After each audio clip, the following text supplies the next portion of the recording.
அப்படியே வா. எங்கிருந்து ஆரம்பிக்கிறது? சார் நீங்க எல்லாமே சொல்லலாம் அவரை பத்தி. குருல எல்லாத்தையும் சொல்லிடுங்க. பொதுவாக ஒருத்தங்களை ஓட்டுனோம்னா கலாச்சோம்னா அடுத்த மேடையில் கூப்பிடவே மாட்டாங்க. ப்ரூஸ்லியில் வந்து பயங்கரமாக நான் கலாச்சிருப்பேன்.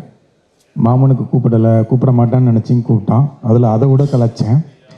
இதுக்கு கண்டிப்பாக கூப்பிட மாட்டேன்னு நினச்சேன். ஆனால் இதுக்கும் கூப்பிட்டான். அவனுக்கு கலாய்க்கிறது ரொம்ப பிடிக்கும். ஏன்னா அவன் படத்தை அவனே கலாச்சிக்குவான். அது மட்டும் இல்லை, அவனுக்கு அவனை பற்றி பேசணும். இந்த எஜமான் படத்தில் நெப்போலியன் டைலாக் ஒன்று இருக்கும்ல, கல்யாணக்கார வீடாக இருந்தால் நான் தான் மாப்பிள்ளையாக இருக்கணும், இலை வீடாக இருந்தால் நான் தான் பணமாக இருக்குன்னு சொல்லுவார்ல. அந்த மாதிரி அவனுக்கு வந்து நல்லதோ கெட்டதோ அவனை பற்றி பேசுனா அவனுக்கு ரசிப்பான். எவ்வளவு கிண்டல் பண்ணோம்னாலும் சிரிச்சுக்கிட்டே இருப்பான். உண்மையில்லடா, நமக்கெல்லாம் கொஞ்சம் கோபம் வரும், கடுப்பு வரும். அவனை திட்டுறதை வந்து ரொம்ப ரசிப்பான். எனக்கு அவனை ரொம்ப பிடிக்கும். அவனை திட்டுறது எனக்கு ரொம்ப பிடிக்கும். நான் திட்டுறது அவனுக்கு ரொம்ப பிடிக்கும். இவன் எப்படிப்பட்ட ஆளுனா, ஒரு தடவை இங்கே சென்னை ஸ்டேடியத்தில் கிரிக்கெட் கிரிக்கெட் நடந்துக்கிட்டு இருந்துச்சு. எனக்கு இந்த கிரிக்கெட்டுக்கு பார்க்குற பழக்கமே இல்லை.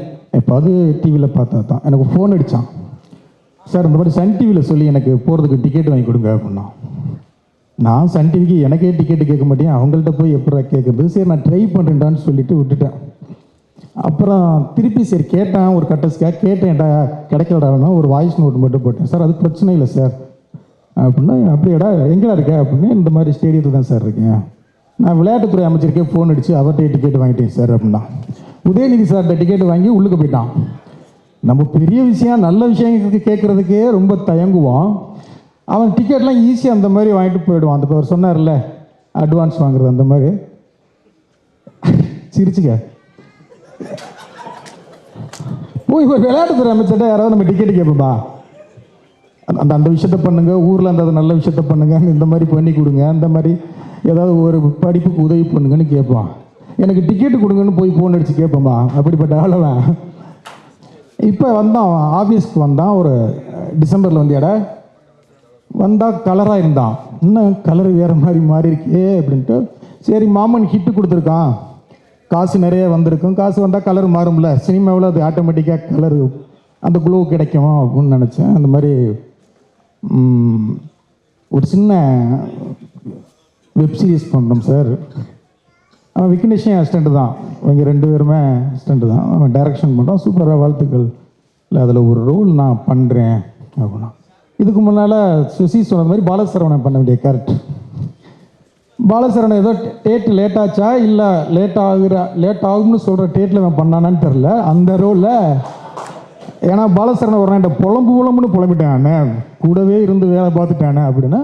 அது அவன் வந்து எக்ஸ்தலத்தில் வந்து புலம்பி நண்பர்கள் கூட இருக்க நண்பர்களே இப்படிப்பட்ட நண்பர்கள் துரோகம் செய்து விட்டார்கள் ஃபீல் பண்ணி போட்டிருக்கான். அதை வந்து ரீபோஸ்ட் பண்ணியிருக்கான். அப்படி ஒரு குசும்பான அவன். ஏடா டே அவன் ஃபீல் பண்ணி உடனே தாண்டா போட்டிருந்தான். அது நான் தான் சார், சரிப்பா எல்லாரும் பார்க்கணும்னு போட்டு விட்டேன் அப்படின்னு. சரி அவன் வந்தான், நடிக்கிறான், சந்தோஷம். ஏன்னா இன்றைக்கி வந்து டைரக்டர்கள் எல்லாருமே ஹீரோவாக மாறுறாங்க, ரொம்ப சந்தோஷம். பிரதீப்லேருந்து இப்போ லோகேஷ்லேருந்து எல்லோரும் மாறுறது எனக்கு ஒரு டேரக்டர், எனக்கு சந்தோஷம். இவனை வரட்டும் அப்படின்னு நினச்சான். சரி வந்தான், நடித்தான், ஆசீர்வாதம் வாங்கிட்டு போக வேண்டியது தானே.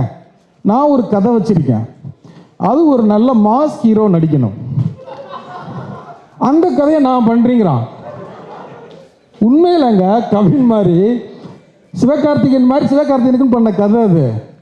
எனக்கு ஷாக். அதில் நீ எப்படா நடிப்ப அப்படின்னு. இல்லை சார் நான் அதுக்குள்ளே வளர்த்துக்கிறீங்க சார் அப்படிங்கிறான். குமார் இவர் சொல்லியிருக்காரு, உங்கள் டைரக்டர் வந்து ஒரு சூப்பர் கதை சொன்னார், செம்மையாக இருக்குது, அதை பண்ணோம்னா பயங்கர ஹிட் ஆகும் அப்படின்னா அதை நான் பண்ணுறேன் அப்படின்னு வந்துட்டான். அந்த மாதிரி ஒரு பயங்கர கான்ஃபிடென்ட், அவனுடைய கான்ஃபிடென்ட் வந்து எனக்கு ரொம்ப பிடிக்கும். நான் எழுதி தர்றேன், நான் 5 to 10 வருஷத்தில் திருச்சி தொகுதியில் அவன் எம்எல்ஏக்கு நிற்பான் பாருங்க, கண்டிப்பாக நிற்பான். நீங்கள் இந்த வீடியோவை சேவ் பண்ணி வச்சுக்கோங்க. அவன் எம்எல்ஏக்கு அரசியலுக்கும் அரசியல்வாதி ஆகிறானா என்னன்னு மட்டும் பாருங்கள். அதுக்கு எல்லா திறமையும் அவனுக்கு இருக்குது, எல்லா திறமையும் இருக்குது. ஆவிலடா ஒன்று அது அரசியல்வாதியும் வா, நமக்கு ஒரு தெரிஞ்ச இல்லை உங்கள் ஆசீர்வாதம் சார், இல்லை உங்கள் ஆசீர்வாதம் சார். வருவான், அதுவும் வருவான். அப்படிப்பட்ட ஆள் தான். உண்மையிலே வாழ்த்துக்கள், சந்தோஷமாக இருக்குது. ரொம்ப தேங்க்ஸ் சார், ரொம்ப தேங்க்ஸ். போதுமாடா, இன்னும் பேசுவாடா? சரி விக்கியை கொஞ்சம் பேசுவோம். Sir please please. ஆமாம் ரொம்ப நேரமாக என்கிட்டே இருக்கு. ஏடா ரொம்ப நேரமாக இந்த பக்கமாகவே இருக்கு. அங்கிட்டு கொஞ்சம். இவர் விக்கி கதகளி படத்தில் 3 அசிஸ்டன்ட் தான். ஒருத்தன் அஸ்வின் இந்த கப்புள் ஃப்ரெண்ட்லி பண்ணால அவன், இவன் விக்கி, காயத்ரின்னு ஒரு பொண்ணு, ஒரு அசோசியேட் டைரக்டர் அமுதன்னு சொல்லு. இங்கே 3 பேர் தான் புதுசாக வந்தாங்க. பேசிக்கிட்டே இருப்பாங்க, எப்போ பார்த்தாலும் பேசிக்கிட்டே இருப்பாங்க. என்னன்னா இவங்க வேலையாக மட்டும்தான் பேசுவாங்க, என் வேலையாக பேசவே மாட்டாங்க. இவங்களை வச்சு படமே நான் முடிச்சுட்டேன். எனக்கு பயங்கர கான்ஃபிடென்ட் வந்துருச்சு. இனிமேல் வாழ்க்கையில் எவனை வச்சு வேணாலும் நான் படம் பண்ணிடுவேன் அசிஸ்டன்ட் டைரக்டர். இவங்களே வச்சு ஒரு படத்தை எத்தனை நாள் 60 நாளில் கண்டினியூவாக முடிச்சிட்டோம். நைட்டு பகல்லாம் அடித்து முடித்தோம். அப்படி ஒரு ஹார்ட் ஒர்க்கர் அவர். எனக்கு சுத்தமாக அவனை பிடிக்கவே பிடிக்காது.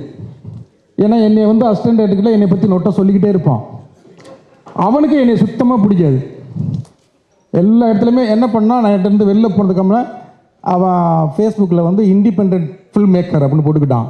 அவன் போட்டிருப்பானா அசிஸ்டன்ட் அப்போ பாண்டியராஜ் அந்த மாதிரி போட்டுக்காங்கல்ல. அவர் இண்டிபெண்ட், நீ படம் இந்த படம் ஜெயிக்கும் எல்லா பேட்டிலையும் நீ இண்டிபெண்ட் ஃபில்ம் மேக்கர்னு சொல்லணும், என் அசிஸ்டன்ட் சொல்லக்கூடாது. அப்படி ஒரு ஆள் அவன். ஆனால் திறமையான பையங்க உண்மையிலே. குமார் சொன்னது மாதிரி தான். அப்படி எனக்கு ஆச்சரியம் என்னென்னா 2 மணிக்கு 2 போட்டோம்னா பிரியாணி சாப்பிடுவான் பிரசாந்த். இப்போ சாப்பிட்றதே இல்லை அப்படிங்கிறது எனக்கு பயங்கர ஷாக்கு. உண்மையிலே 2 பேரும் ஜாலியாக இருப்பாங்க. எவ்வளவு திட்டினாலும் ஏற்றுக்குவாங்க, கலாச்சாரம் ஜாலியாக எடுத்துக்குவாங்க. கண்டிப்பாக படமோ டீசர் கொண்டாந்து காமிச்சான். இன்னும் ஒரு சிங்கிள் ஷாட் அது போலடா, ஒரே ஒரு சிங்கிள் ஷாட்டு ஒன்று எடுத்திருக்காங்க, செம்மையாக இருந்துச்சு. அந்த ஒரு ஷாட்டு போதும் இந்த வெப் சீரிஸ்க்கு வந்து. அந்த ஒரே ஷாட் அது வரும்போது தெரியும், அவ்வளோ அழகாக எடுத்திருந்தாங்க. அந்த கேமராமேனுடைய ஒர்க்கும் செம்மையாக இருந்தது. எடிட்டர் எல்லாருக்கும் வாழ்த்துக்கள். விக்கி வாழ்த்துக்கள்ரா. அவனுக்கு எப்படி விலங்கு அமைஞ்சதோ அதே மாதிரி இந்த வெப் சீரிஸ் உனக்கு பெருசாக அமைஞ்சு ஜெயிச்சு நீ வந்து ஒரு இண்டிபெண்ட் ஃபில்ம் மேக்கர்னு வெளில சொல்கிறதுக்கு வாழ்த்துக்கள். Thank you, all the best team. தாசண்ணா, சாரி எங்கள் ப்ரொடியூசர் கேடி பிளாக் எங்கள் ப்ரொடியூசர் மதன் சார். இந்த படமும் இந்த வெப் சீரிஸும் உங்களுக்கு நல்ல பேர் வாங்கி தரட்டும். இந்த டீம் எல்லாத்துக்கும் G5 எல்லாத்துக்கும் வாழ்த்துக்கள். இந்த வெப் சீரிஸ் எல்லோரும் பாருங்கள், கண்டிப்பாக நல்லாயிருக்கும். வாழ்த்துக்கள். Thank you. Thank you sir. Thank you so much. டேய் போடா சார். வேறு பொக்கே 4 பொக்கே வச்சுக்கிட்டு கடைசியாக சொல்லுவேன், அதுக்கு நான் தான் ட்ரெயினரு சார். இங்கே பாருங்க, உங்களுக்காக ஸ்பெஷலாக இல்லை இல்லை அதுக்கு டேய் எனக்கு எழுதிருக்கு பாருங்க, அதில் எழுதிருக்கு. 4 வச்சு மாற்றி அவர் சொல்கிறது மாதிரி மறைச்ச நாள் வச்சுருக்கலாம். நான் அப்படி தான் எடுப்பேன். கேடி பிளாக் விளையாட்டுலங்களை பார்த்தீங்கன்னா சிவகார்த்திகேயனை அவர் வந்து ஒரு அரசியல்வாதி ஆகிட்ட மாதிரி ஒரு பெரிய மாலை போட்டு ஒரு ஷாட்டு இதில் வச்சு எடுத்திருப்போம், படத்தில் இருக்கோம். அன்னைக்கு விமலுடைய பர்த்டே. விமலுக்கு கொண்டாந்து அவன் ஃபேன்ஸ் வந்து நிறைய மேலே பெரிய மாலை போட்டிருந்தாங்க. அது டேபிளையே சும்மா கிடந்தது. அது ஏன்டா சும்மா கிடக்குது அப்படின்னு சொல்லி அந்த மாலையை போட்டு எடுத்த ஷாட்டு தான் அந்த ஷாட்டு. அதனால் என் அசிஸ்டன்ஸ் அப்படி தான் இருப்பாங்க, அதனால் கோச்சிக்காதுங்க. பட்ஜெட்டில் பண்ணும்போது அதெல்லாம் அப்படி தான் இருக்கும். Okay, thank you. Thank you sir. Thank you so much. பெரியவங்களை பற்றி பேசக்கூடாது சார். என் சார் வந்து அதான் திட்டுவாங்க,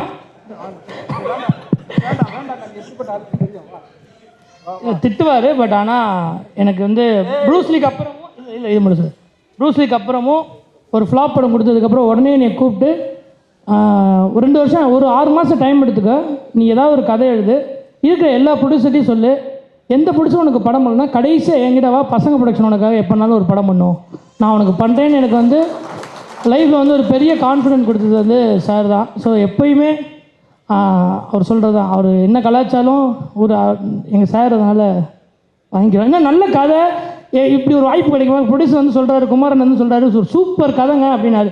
ஆக்சுவலாக அதில் கதையில் ஹீரோ வேறு, இது 2 ஹீரோ, சின்ன ஹீரோ, அவர் சின்ன கேரக்டர் தான். அதனால் ஒரு நப்பாசில் வந்து கேட்டேன் சார் ஒரு சின்ன கேரக்டரா, ஆனால் அதுக்கு காரணம் அந்த தயாரிப்பாளர் தான், அவர் தான் அதுக்கு ப்ரொடியூசர்னாரு. அதனால் வந்து கேட்டேன். பட் கூடிய சீக்கிரம் பண்ணுவார் சார், வாய்ப்பையும் தருவார். தேங்க்யூ. இவனை வச்சு நான் ஒரு படம் கண்டிப்பாக நான் பண்ணுறேன். எவ்வளவோ பேரை பண்ணிட்டேன், அவங்க என்னெல்லாம் பண்ணியிருக்காங்க. இவனும் படம் வச்சு நான் பண்ணுறேன், இவனும் என்னை வச்சு பண்ணட்டும். Okay, thank you. Thank you sir. Thank you so much.